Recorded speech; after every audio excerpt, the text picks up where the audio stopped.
Hello everybody, and thank you so much for watching. This is Trick and Treat. It is a storyline based game. I'm going to be playing in English. This was recommended to me by a friend. It is a Halloween themed story. I've never done a story based game before, so let's see how this goes.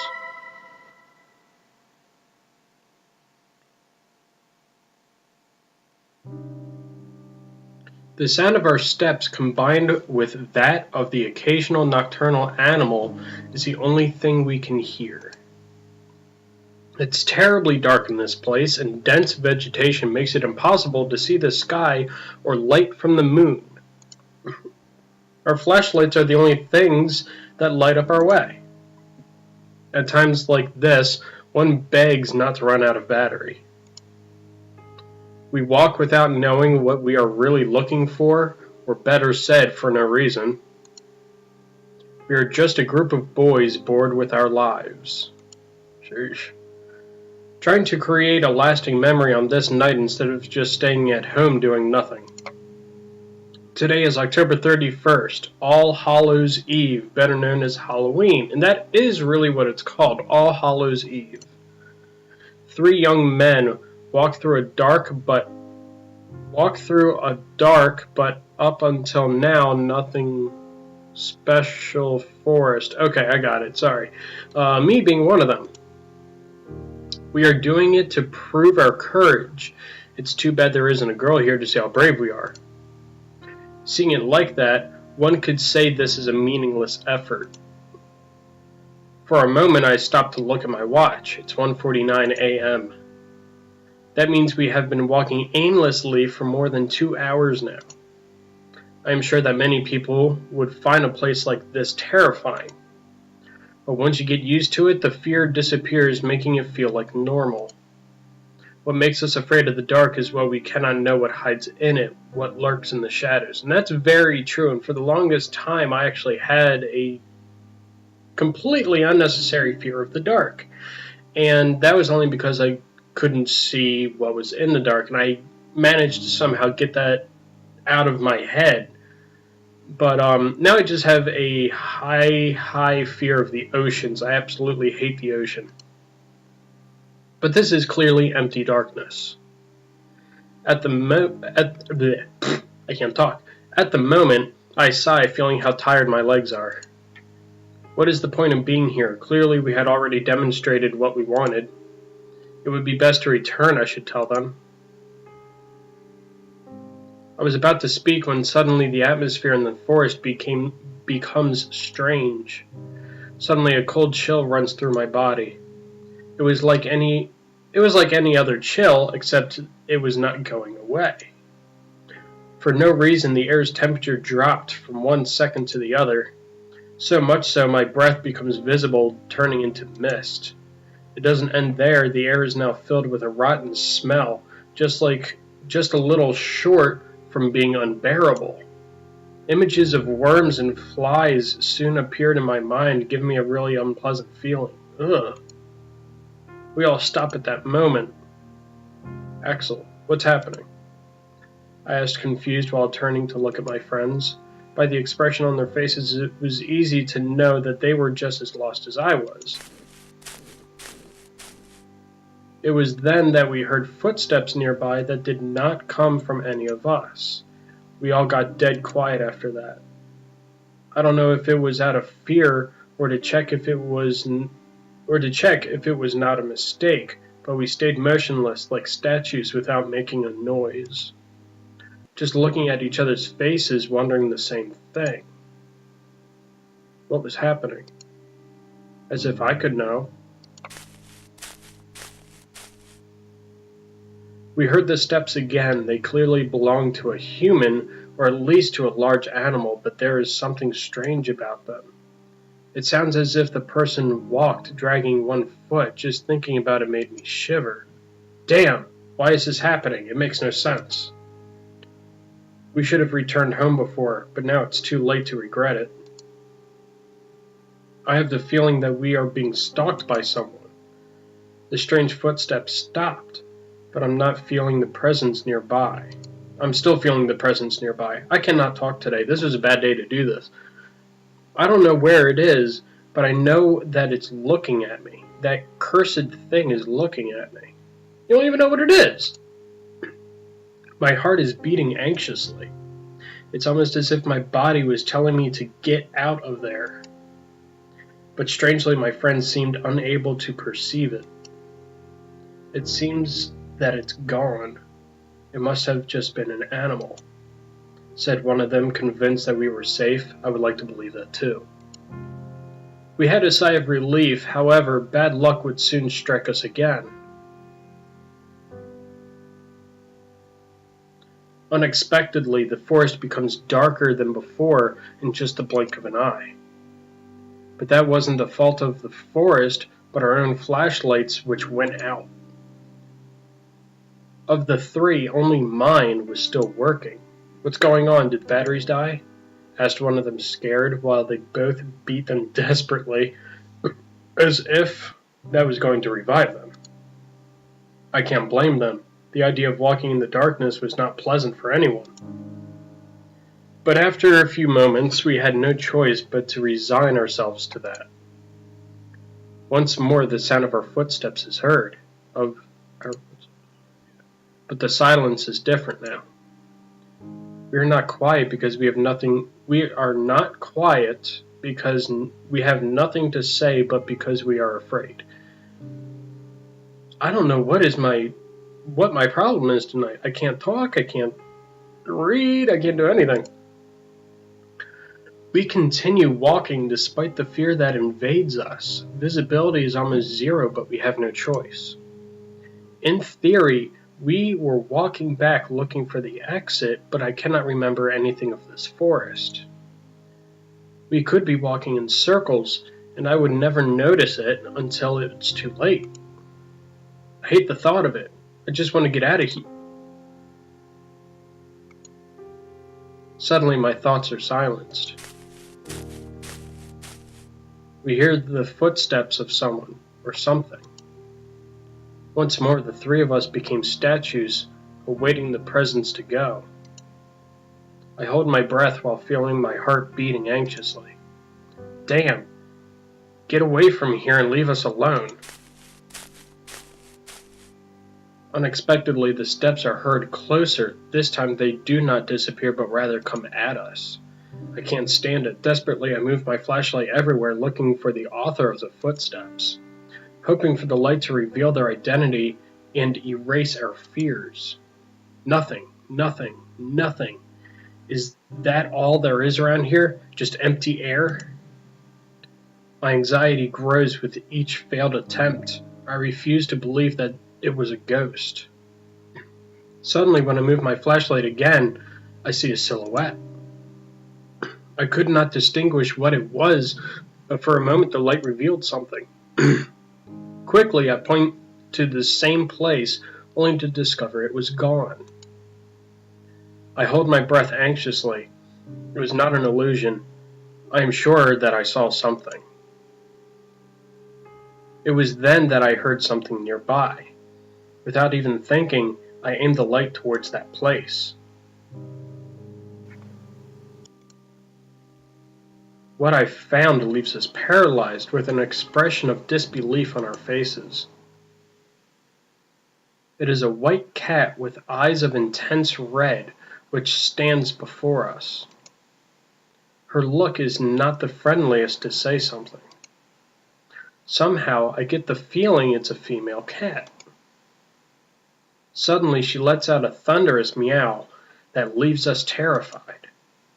It sounds more like a lion roaring than a simple cat. The echo of her meow is heard throughout the forest, making it sound more sinister than it should be. It was then that suddenly an inexplicable force hits us three.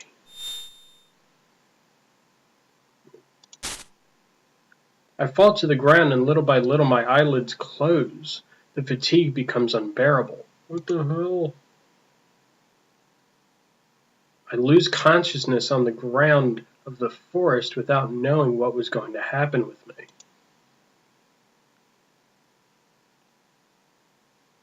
Interlude. Gay before night falls. Alright.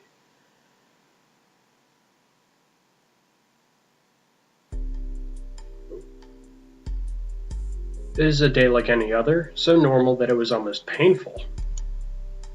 The only special thing that could be said about it is that it's October 31st. Far were the memories when I was a kid and went out with my friends to ask for sweets from house to house. Just remembering it made me sigh. I feel nostalgic. Some things were better when I was a child, or at least some things like that. Or at least seems like that. I'm sorry, guys. There were some who had good costumes, whether of superheroes or monsters. My friends and I, on the other hand, had to use our imagination. Creativity was our costume, you could say, no matter how funny it could sound. I remember that my mother once painted red my face and told me, "You will be the devil." But it seems only she saw it that way. When we went from home to home, everyone said I was the Tomato Man. But those things didn't matter to me since we always had such a good time. If I asked for candy now, even if I had the best costume, I'm sure no one would give me anything. Except perhaps a scolding for acting like a child when I'm 17 years old. But anyway, I can stay in the past.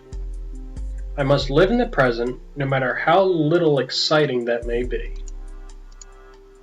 Back to reality, we are a group of friends who don't have any plans for today. We are still not old enough to go to a disco, and I doubt guys as us would have any luck in that environment. The other option would be to go to a party, meet girls, and have fun. Everything perfect, except that nobody has invited us. Not being popular has its disadvantages. Hey Axel, let's have a couple matches. What do you say? My friend Steven called my attention while playing with the game console. Is that supposed to be a name? I believe that's what the game is called. Oh. A fast and quite complicated fighting game for me. Rush Red? I would normally agree to play with him, but for some reason I don't feel in the mood today. I have no desire to play now. I replied with discouragement. I almost feel bad for doing it. Boring. The AI is no rival for me. Steven said with confidence. That you're playing on normal difficulty does not help your argument. I don't feel like losing, but if you want, you can challenge to Alfred. I said, leading the attention to my other friend. I don't know how to play that, answered Alfred, doubting for a second. He is sitting behind the PC, but it seems that he isn't doing anything interesting. The screen only shows a lot of text. I think he is in Wikipedia. Hey, don't you have something more fun to do? I asked with discouragement, without thinking about what he was reading. Alfred looks at me surprised. The actual problem of society is that people are not interested in discovering their history. I think one reason why I'm having such a hard time reading this because I don't have my glasses on. Hold on. Somebody's texting me. Wait. Don't make fun of me with my glasses on. Shut up. He is one of those pseudo-intellectuals always looking for any rare information to appear smarter than others. I have a few friends like that. When we forget our past mistakes, we are doomed to repeat them. He added later. What are you talking about? This village is small. This village is small and its story is not interesting at all. Nothing outside of the normal has ever happened in it. Alfred laughs mockingly after hearing that. Your ignorance is worthy of praise. He pauses, filling his chest with pride. The very fact it is a small town is the reason it's full of mysteries. Did you know that 20 years ago on this date a man disappeared? So, what about it? I asked without being impressed or even interested in the least. Things like that happen all the time in all places. As I thought, you don't know the history despite living in this very place, Alfred said while adjusting his glasses in an arrogant gesture. There is a legend behind the disappearance. That is what I was reading. After listening to him, I looked back at the computer screen with curiosity. It's then that I noticed that it was not Wikipedia but some other page. Come on, read this and learn a little, Alfred said, inviting us to read what was on his screen. Both Stephen and I moved closer to read it. Okay, here we go. Town of Abingdon, which is very discerning because I used to live right next to a town in Abingdon before I moved up to Pennsylvania. But this is in Oxfordshire County, 1994. I was 2 years old. Awesome. I probably shouldn't have told you guys how young I am. I came to this town with only 4,000 inhabitants to support them in an investigation. Truth is that never in my life have I seen something this strange. I won't say your typical detective-ish nonsense that I have seen thousands of strange things in my life. I've seen many crimes, yes, some difficult to solve, but all of them were human. Even if you don't know how they managed to perpetrate the crime, you know that they are people like anything else. I think one thing that's throwing me off about this whole thing is that the wording is a lot different than what I would use. In this case, I don't think I'm able to say the same thing. Truth is that I can't understand what happened.